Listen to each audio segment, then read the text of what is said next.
We have all seen images of the horrors that took place at the Capitol on January 6, 2021, and now Democrats in Congress are working to prevent history from repeating itself 4 years later. Our Scott MacFarlane reporting that, quote, Democrats have researched and discussed plans to ensure security is tight, and they've begun efforts to debunk emerging conspiracy theories about undocumented migrants voting in federal elections. Scott MacFarlane is here now with more on his reporting. Scott, this is fascinating. How do congressional Democrats think they can even make a dent in all of these conspiracy theories that are floating around? I was just in North Carolina. It was amazing how many voters I talked to who believed those theories. There's so many things that need to be done to protect against post-election chaos, because there's any number of directions it can come from. Some of what they're planning is relatively simple to understand. Some of it's next level. Let's start with the easy stuff. The members of the House Committee on Administration, they have offices right there in the Longworth building across from the Capitol, have been talking about security, first of all, ensuring because they have oversight of the Capitol complex in their portfolio, all the security is in place to prevent a recurrence of January 6th. Got a lot easier because it has been designated a national Homeland Security event, so all kinds of resources are going to be on the grounds at the Capitol January 6th. That issue is pretty much put to the side now. It's taken care of.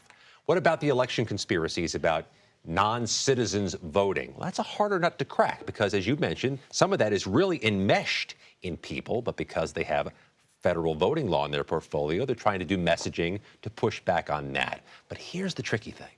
They are game planning or strategizing how to respond if there's a complication on January 6th we didn't see last time. Like, what if there's no Speaker of the House chosen by January 6, 2025? Doesn't seem that far-fetched since there wasn't a Speaker of the House chosen on January 6, 2023, when there was a standoff with a narrow majority. And there's a prospect of a narrow majority again in the U.S. House. They're actually trying to figure out, how do we navigate this? How do we ensure the electoral votes are counted as they're supposed to be if there are no rules of the House, no organized U.S. House, and no Speaker to sit there in that chair?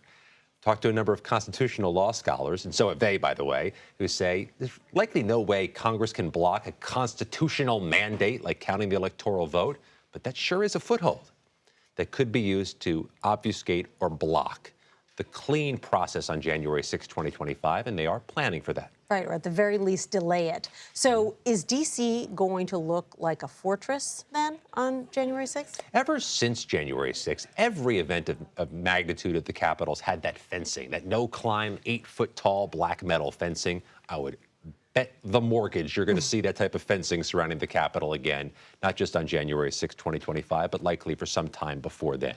There will be federal Homeland Security assets helping the Capitol Police. There's mutual aid, local police departments there, too. This feels like a hardened target for January 6, 2025. And all the people in this space with whom we speak about vulnerabilities post-election say, look instead to softer targets. If somebody's going to try to obscure or obfuscate with what's happening between November 5 and January 6, maybe they try to bring those efforts towards more vulnerable places where there's less resources, smaller communities, swing states, places where they don't have a war footing. The Capitol, I think, is already clear they're going to have a war footing.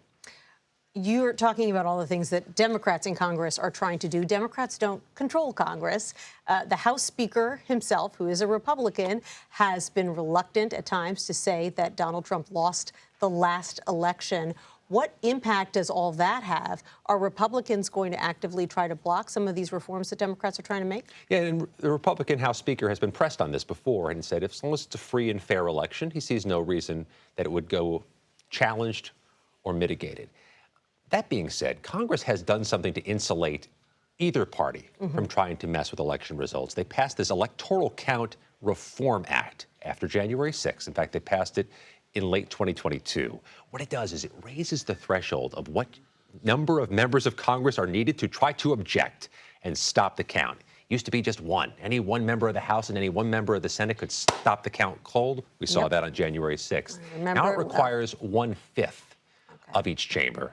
May not be a heavy lift to get a 1/5 of the U.S. House to want to do it, but there seems to be confidence. It may be difficult to get 1/5 of the U.S. Senate to be part of that effort. They think that insulates some of this. That is fascinating. Scott MacFarlane, thank you so much for breaking it down. Appreciate it.